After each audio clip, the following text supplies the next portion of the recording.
Time for an NFL Championship Sunday edition of Sundays with Serby. This week, New York Post sports columnist Steve Serby caught up with Bengals wide receiver Tyler Boyd from the great University of Pittsburgh.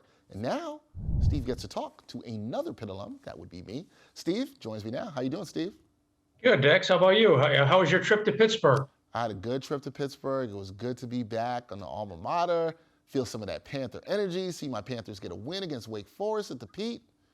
Good vibes, man. Good vibes in Pittsburgh. And Primanti brothers, right? And a little Primanti brothers, yeah, had that. A little bit of, got to get a little taste of Pittsburgh. Good times, man. Can't complain. But you talk to a Pitt alum, and I like this. I definitely like when you do. Good choice, Steve. This is a good one here. You talked to Tyler Boyd, and he has a chance to go back to the Super Bowl for the second straight year. So what did he learn from the Bengals' 2022 playoff run? Well, he learned that no one should underestimate the Bengals. They had won 4 games the previous year, and no one could have imagined them making that Super Bowl run. And they did. They showed up in Kansas City. They didn't let the Arrowhead noise bother them. As a matter of fact, Tyler Boyd told me the post-game ceremony upset him because other than them trying to act like the speakers blew when we won the championship game, so we couldn't hear the commentators talking after we won the championship, it's not a rallying cry today for the Bengals, but it is for Tyler Boyd, who's been underestimated all his life, coming out of Pittsburgh, playing at the University of Pitt, played at a small high school, and considers himself the best slot receiver in football now on a team with the best trio of receivers with T. Higgins, who Tyler Boyd considers, quote unquote, our Megatron, and of course, Jamar Chase, Joe Burrow's college buddy, who breaks tackles with ease on his way to the end zone and is one of the top 3 or 4 receivers in football. So the Bengals go in confident today, mainly because they have Joe Burrow. Yeah, mainly we're going to talk about Burrow now, because when you talk to Boyd about his quarterback, Joe Burrow, what does he believe about the QB's ability to lead the offense and the Bengals franchise? Well, he believes the same thing that the entire city of Cincinnati believes. The guy is Joe Cool, Joe Burr. He's pressure-proof, weather-proof. He has total command of the huddle.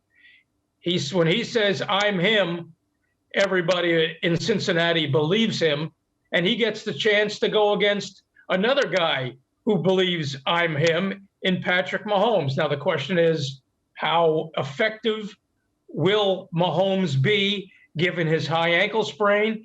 He seems to be close to 100%, which is bad news for the Bengals, but that remains to be seen, how much he will be hampered. Of course, some people will take Mahomes on one leg to redeem himself against Burrow. He's 0-3 against Burrow, but Burrow is totally unfazed. The Bengals have so much confidence in this guy. He's the same guy every day. His mentality in the huddle is a straight war mentality, according to Tyler Boyd. And boy, that'll be a good one. I'm in Philadelphia today, but I hope to finish writing early enough so I could check out maybe the second half, if not the fourth quarter, of what should be a classic battle in Kansas City. I picked the Bengals if Mahomes is not near 100%. If Mahomes is 100%, I'm going to have to go with the Chiefs. Dex, who do you like? I like the Chiefs in this game. I'm not betting against Patrick Mahomes. I like Patrick Mahomes on one leg. I'm with you on that. I'm with the people that say that. So I like the Chiefs to win, and then I'm going to go with the Eagles over the Niners. I think the Purdy party will end on Sunday in Philadelphia, and I think it'll be Chiefs and the Eagles in the Super Bowl. Well, I've got the 49ers I'm sorry to winning hear that it you're all. gonna be wrong. Sorry to hear that. Well, why are you so anti-49ers? I'm not anti-49ers. I just wanted to make sure that one of us was 2-0 and the other person might be 1-1. I just felt like that was going to be me. You think the Brock Purdy bubble will burst, Mr. Relevant? I think so. I think that comes to an end here. I do. Well, I spoke to a 49er player earlier this week, and they believe in Brock Purdy every bit as much as the Tyler Boyd and the Bengals believe in Joe Burrow. Should be interesting. All right.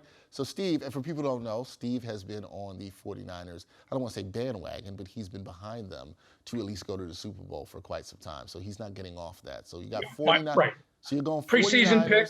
Preseason pick, you're going 49ers, and depending on how Mahomes' leg is, it could be Chiefs, it could be Bengals. We will see. Yeah, I covered my bases there. I can't be wrong on my AFC pick. Yeah, you can't. I'm picking both teams. Yeah, I'm picking the Chiefs and the Bengals. Unbelievable. Nobody's ever done that before. It sounds like you don't want to lose it all on that side.